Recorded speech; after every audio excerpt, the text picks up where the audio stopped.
Dieu fait réussir les hommes qui arrivent à un stade où ils peuvent accomplir toutes les volontés de Dieu.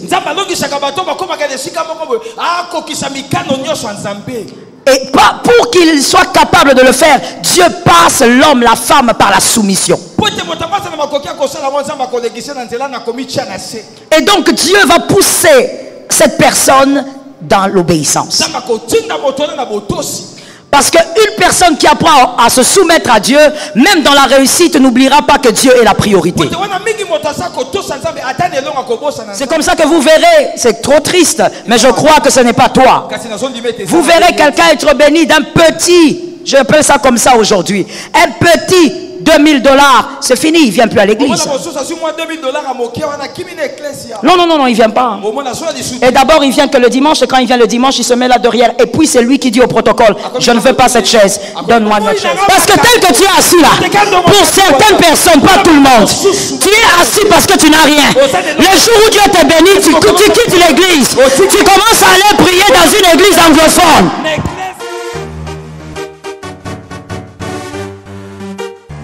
Shalom bien-aimé dans le Seigneur Jésus-Christ. Aujourd'hui la servante de Dieu Joël Gloria Cabassel, pasteur principal de l'église Assemblée évangélique Nouvelle Alliance de Kinshasa, parle du principe de la réussite avec Dieu. Celui qui apprend à obéir verra Jésus-Christ toujours comme sa priorité. L'obéissance à Dieu consiste en l'accomplissement de sa volonté. Cela va au-delà de simplement dire oui. C'est plutôt agir conformément à ce qui est demandé. En d'autres termes, c'est mettre en pratique les enseignements de Jésus et reconnaître en lui notre Sauveur. L'obéissance à Dieu transforme nos vies et commence par nos pensées, nos attitudes et les motivations de notre cœur. Si notre cœur est pur et aligné avec Dieu, l'obéissance devient une réponse naturelle. Cela nous conduit à la bénédiction, à la vie, à la justice et à la sécurité. Il est important que nous comprenions que Dieu nous donne des commandements parce qu'il nous aime et qu'il sait qu'ils sont bons pour nous. Tout ce qu'il nous demande est pour notre bien. La vérité est que l'obéissance à Dieu nous change et rend nos vies meilleures.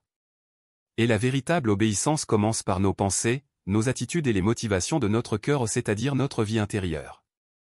Abonnez-vous, aimez et partagez afin d'apporter l'évangile de Jésus-Christ aux nations car il y aura plus de joie dans le ciel pour un seul pécheur qui se repent. Que la bénédiction de Dieu soit votre partage dans le nom puissant de Jésus-Christ. Amen. Le deuxième principe aujourd'hui. Le deuxième principe pour réussir avec Dieu. Apprendre à aimer. Apprendre à aimer, à obéir à Dieu. Apprendre à aimer, obéir à Dieu. Il ne faut pas seulement obéir. Il faut aimer, obéir. Être amoureux de l'obéissance. Être amoureux des instructions et d'obéir. Un enfant aime ce qui donne du plaisir. Un adulte va au-delà du plaisir. Un adulte aime ce qui est bénéfique pour lui. Je reprends ça pour un homme intelligent. Un enfant, je ne parle pas de l'âge, je parle d'un enfant dans la tête. Il peut avoir 50 ans, mais dans la tête, il est un enfant. Un enfant aime ce qui lui fait plaisir. Ce qui lui donne du plaisir. Il est focalisé sur le plaisir. Mais un adulte, il aime ce qui lui est bénéfique. Il aime au-delà du plaisir. Un adulte sait que le bonheur ne contient pas que les choses qui font plaisir, mais le bonheur contient les choses qui sont bénéfiques.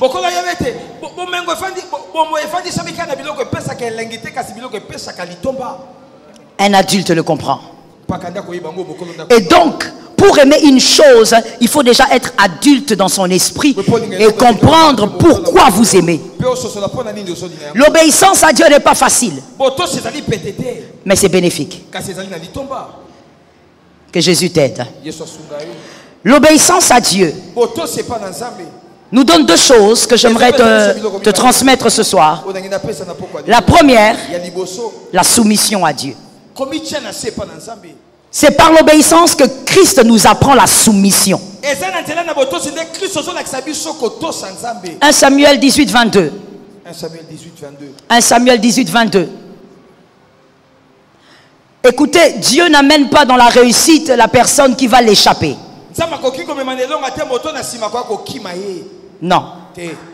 Dieu n'amène pas la réussite une personne qui ne sera plus sous son contrôle. Je t'avais dit, Dieu c'est pas le diable. Dieu ne bénit pas parce qu'il faut bénir ou parce que tu as pleuré. Dieu bénit quand cela sera bénéfique pour toi. Si la bénédiction pourra aussi te protéger, Dieu te bénit.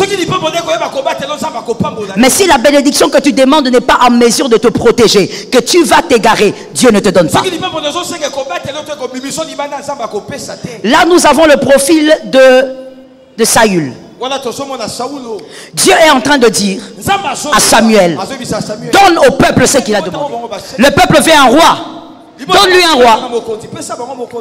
Quand vous lisez bien, vous allez comprendre que Dieu en fait se met en dehors de ce choix. Il dit à Samuel, ne t'inquiète pas. Ils m'ont rejeté, donne-leur un roi.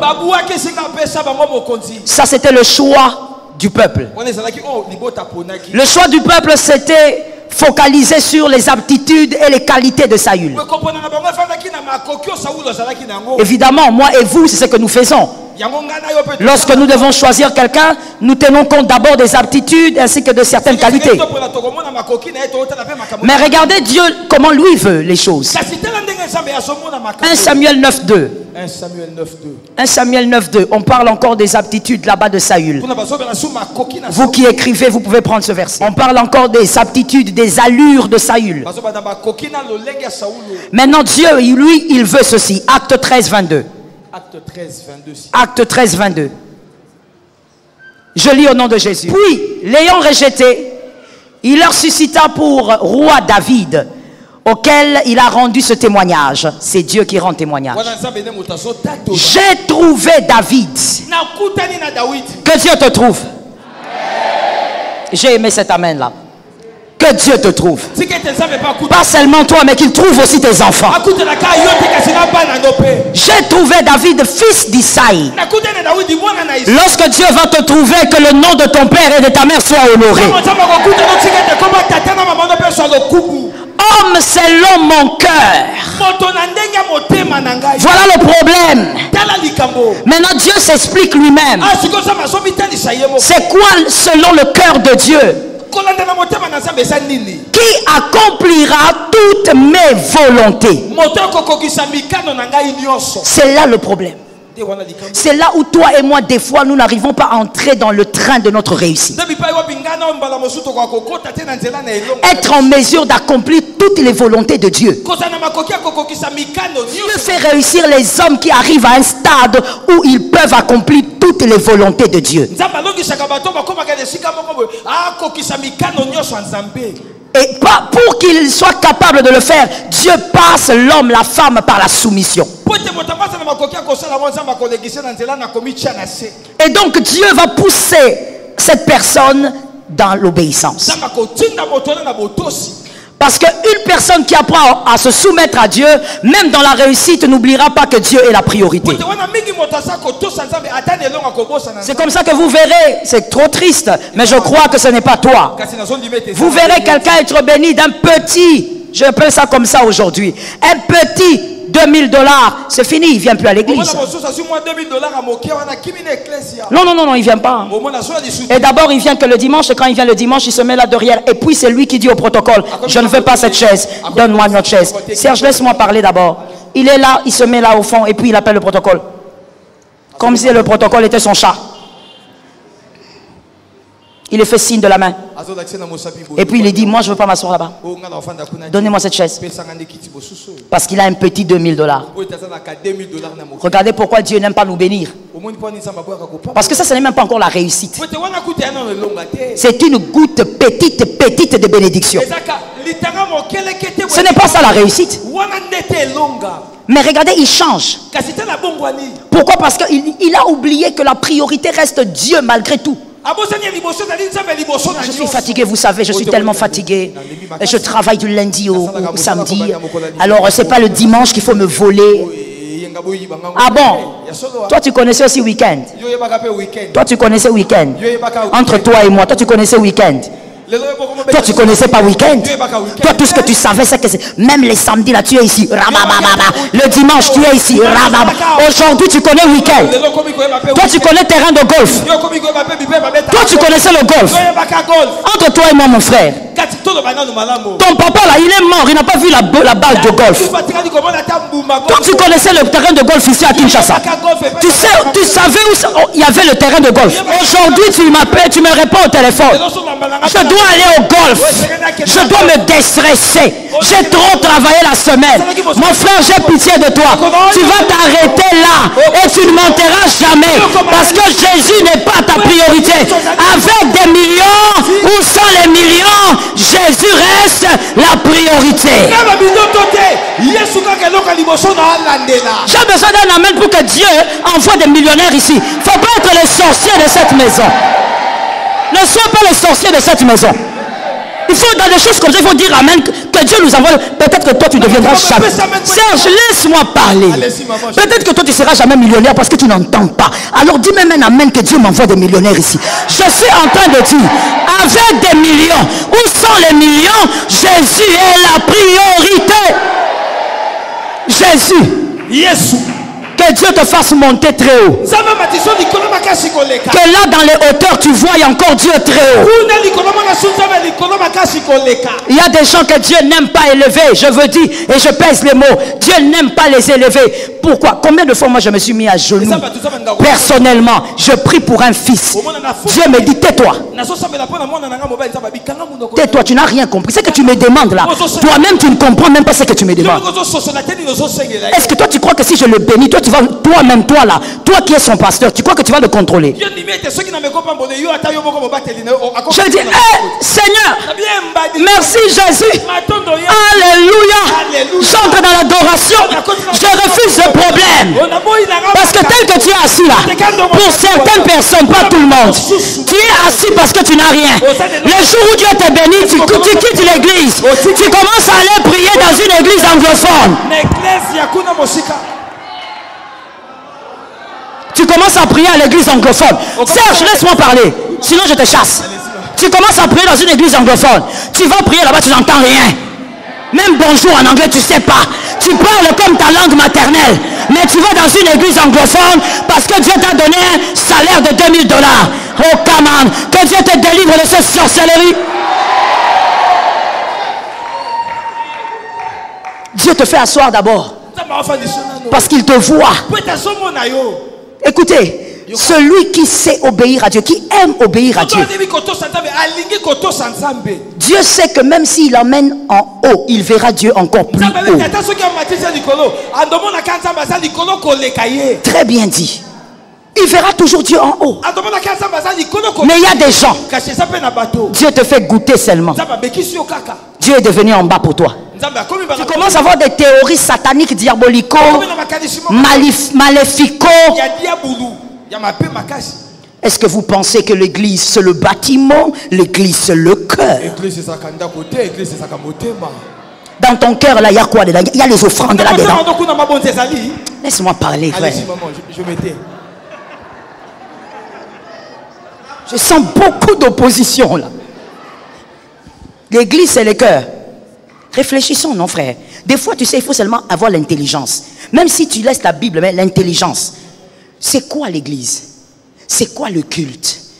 Prenons d'abord le culte. Parce que c'est à l'église qu'on fait aussi le culte. Quand tu dis que c'est le cœur, c'est-à-dire dans ton cœur, on donne les dîmes.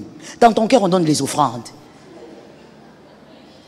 Parce qu'il y a des gens qui pensent que le culte, c'est seulement l'adoration, la louange. Vous êtes très mal enseignés. Le culte, ce n'est pas que l'adoration, la louange. Et d'ailleurs, même dans l'adoration, il y a les offrandes. Les offrandes font partie de l'adoration. Maintenant, c'est dans ton cœur que tu vas donner ça. Tu es tellement égoïste que tu vas prendre la dîme, là, tu donnes ça à tes enfants qu'ils mangent. L'église, c'est le cœur. Et ça, là, tu ne dis pas ça maintenant. Maintenant, là, tu viens, tu es scellé. Mais c'est seulement quand Dieu te fait goûter. Tu changes de doctrine. Vous savez, au-delà de tout ça, moi-même, je suis le pasteur de ma maison. Ah bon? Ah bon? Est-ce que je peux parler? Serge, viens, on va carburer. Est-ce que je peux parler? Toi, tu dis que tu es le pasteur de ta maison. Soyons sérieux. Tu n'as pas encore vaincu l'impudicité. Tu touches la fille du coin là. Tu touches sa poitrine. Tout le temps, tu touches là-bas. Et tu dis que tu es le pasteur de ta maison. Quand tu vas au lit, tu es là dans la pornographie. Un papa de ton âge. Tu dis que tu es le pasteur de ta maison. Tout ça pourquoi? Parce que tu as touché un petit mille.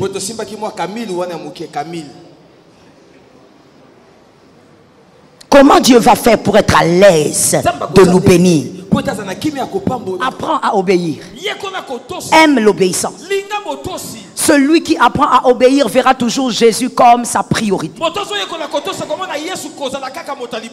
Il n'y aura pas la louange des pauvres et la louange des riches. Il n'y aura pas la louange ou l'adoration des pauvres et l'adoration des riches. Quand il faut adorer, s'il faut qu'il se jette à terre, il va se jeter à terre. Michal a dit à David, comment tu danses comme ça, toi tu es roi? Comment tu te fais humilier? David a regardé Michal. Il a dit, tu es une aventurière. Toi tu es né dans le royaume. Moi j'étais derrière les brebis. Et j'ai pris la place de ton père. Ah, je prophétise sur quelqu'un. L'Éternel est celui qui t'accordera la place de ceux qui règnent aujourd'hui. Quand il faut adorer, quand il faut louer, même quand tu deviendras millionnaire, vois là où Dieu t'a tiré et sois libre de célébrer Dieu. Jésus est la priorité. Celui qui vit dans l'obéissance apprend que Jésus est la priorité. Il sait que le vêtement qu'il a porté à $300 ne vaut rien.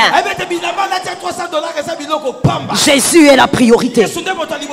Quand Jésus a des business et que lui a ses business, il va d'abord dans les business de Dieu. Si attends quelqu'un dire, je n'ai pas le temps pour l'évangélisation parce que j'ai un rendez-vous avec mes collègues au travail, on a rendez-vous, on va aller se détendre au fleuve. Non. Il sait que Jésus est la priorité. Quand Jésus a des besoins, il est même prêt à sacrifier ses besoins pour les besoins du Christ. Parce qu'il a appris par l'obéissance que Jésus reste la priorité.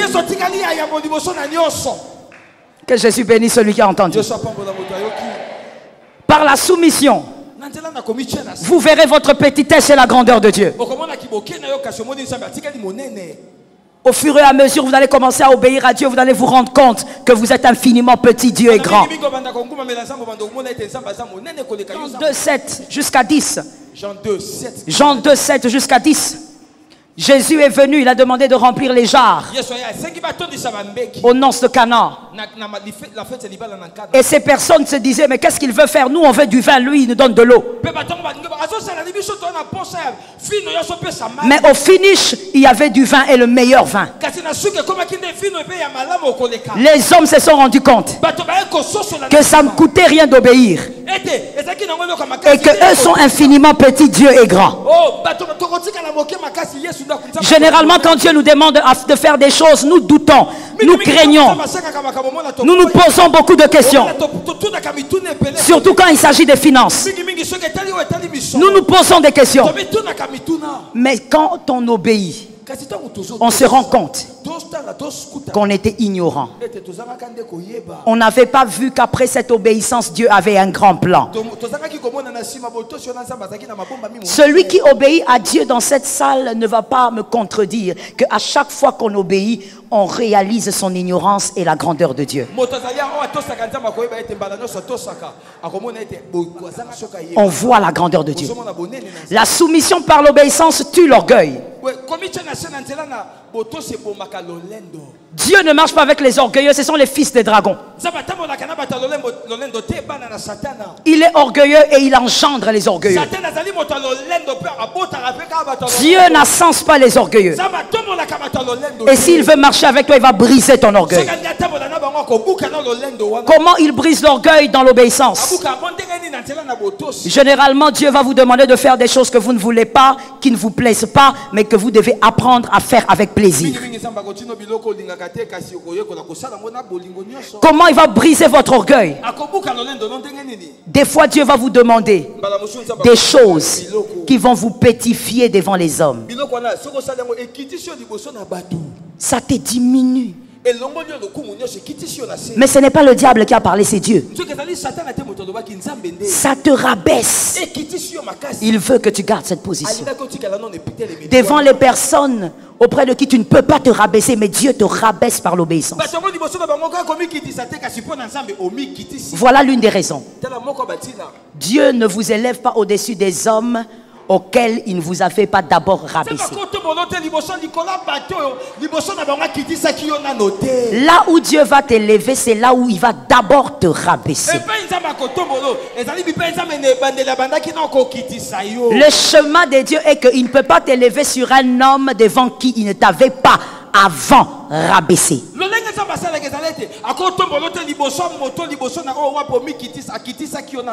Et donc par l'obéissance, il va vous dire de faire des choses, mais vous réalisez que ça vous diminue. Et plus vous acceptez, plus vous vous soumettez à Dieu, un jour le même Dieu vous élève. Est-ce que quelqu'un m'entend? Il y a des gens, oh, tout le monde d'ailleurs, nous disons Seigneur élève-moi. Avant de demander au Seigneur de t'élever, montre-moi d'abord là où le Seigneur t'a rabaissé. Ton élévation dépend de ton abaissement. Répétez ça. Si vous n'avez pas été profondément abaissé, n'attendez pas une grande élévation. Jésus a été gravement abaissé. Il a eu le nom au-dessus de tout nom. Pas seulement à cause des meurtrissures, mais parce qu'on a tué un juste. Un juste a accepté de se rabaisser alors qu'il n'avait rien fait. Jésus a accepté de devenir péché. Il s'est rabaissé devant les êtres que lui-même avait créés. Il s'est rabaissé devant les êtres que lui-même protégeait. Il a reçu le nom au-dessus de tout nom. Et devant le nom de Jésus, tout genou fléchit. Vous voulez être élevé? Soyez prêts à obéir aux instructions qui vous demandent de vous rabaisser. Que l'Éternel nous fasse grâce. Et Dieu va briser l'orgueil de cette manière. Je finis en disant, la deuxième chose qu'apporte l'obéissance à Dieu, ça vous accorde le profil de votre réussite. Chaque réussite a un profil bien défini. Voilà pourquoi Dieu ne positionne pas comme ça au hasard et n'importe comment pour avoir le profil de votre réussite.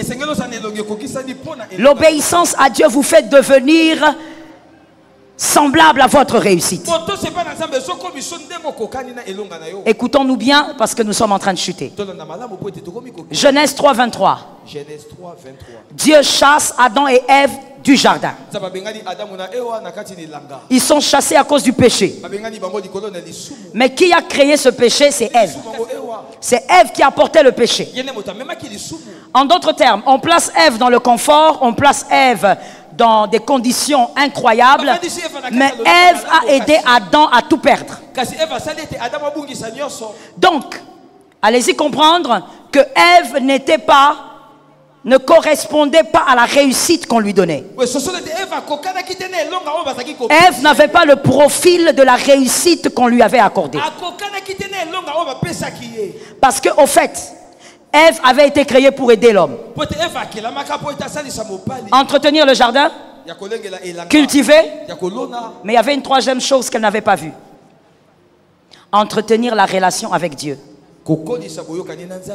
Et pour que Ève entretienne la relation avec Dieu, Ève devait être l'amie de Dieu. Est-ce que jusque-là quelqu'un me comprend? Ève devait être amie de Dieu. Mais observez ce qui se passe. Donnez-moi un peu Genèse 3:8. Genèse 3:8. On ne peut pas aider une personne à entretenir quelque chose qu'on ne maîtrise pas soi-même. Alors, ils entendirent la voix de l'Éternel Dieu. Il s'agit de Ève et d'Adam. Les deux entendirent. Qui parcouraient le jardin vers le soir. Et l'homme et sa femme se cachèrent loin de la face de l'Éternel Dieu, au milieu des arbres du jardin. Allez-y. Mais l'Éternel Dieu appela qui? Tu as bien lu? Dis-le comme ça, ton voisin qui ne voit pas va entendre. L'Éternel Dieu appela qui? L'Éternel Dieu n'appelle pas la femme. Il y a quelqu'un qui dit non, c'est parce que c'est l'homme qui était le chef. Non. Non. Il faut bien lire les Écritures. Dieu appelle l'homme parce que depuis le début, Dieu, quand il venait le soir, il appelait toujours l'homme. Dieu avait une relation privée avec l'homme, mais pas avec la femme. Dieu parlait avec l'homme, pas avec la femme. Allez-y lire, vous allez voir. Et donc, la femme n'avait pas une relation particulière avec Dieu. Donc, elle ne pouvait pas aider l'homme à entretenir cette relation. Ève n'avait donc pas le profil de la réussite qu'on lui avait accordé. Parce que pour garder ce bonheur, il fallait être ami de Dieu. Si Ève était amie de Dieu, elle n'aurait pas écouté le serpent. Est-ce que quelqu'un entend? Non, Dieu fait les choses autrement, mais avec les mêmes pions. Dieu va chez Marie par Gabriel. Cette fois-ci, Dieu ne va pas chez l'homme, il commence avec la femme. Parce qu'il comprend que la mission, pour qu'elle réussisse, il faudrait que la personne ait le profil de la réussite. Et contrairement à Ève, Marie devait être quelqu'un qui cause avec Dieu. L'ange n'est pas venu comme un robot. Lisez bien, l'ange a causé avec Marie. Et cette femme, elle a été marquée par une causerie qui a imposé la témérité. Ce qui fait que Marie était prête à accomplir la mission même seule. Joseph fait partie, mais elle a dit, moi je reste avec la mission. Parce que c'était une personne qui avait causé avec l'ange. Si vous n'avez pas le profil de votre réussite, vous allez perdre ce que Dieu va vous donner. Si dans votre destinée vous devez être un prieur, priez. Si vous devez être un jeûneur, jeûnez. Si vous devez être un homme intellectuel, étudiez, cultivez-vous. Je n'ai pas entendu des amens. Cultivez-vous. D'ailleurs, c'est cultiver n'a pas de fin. On se cultive même à 80 ans. Cultivez-vous. Mon frère, il y a destinée et destinée. Dis ça à ton frère. Il y a destinée et destinée. Nous ne sommes pas tous des pierres. Shalom bien-aimés dans le Seigneur Jésus-Christ. J'espère que vous avez aimé cette vidéo. Abonnez-vous et partagez pour porter l'évangile de Jésus-Christ aux nations, car il y aura plus de joie dans le ciel pour un seul pécheur qui se repent. Merci de faire partie de notre famille Wonderful Jésus-Christ.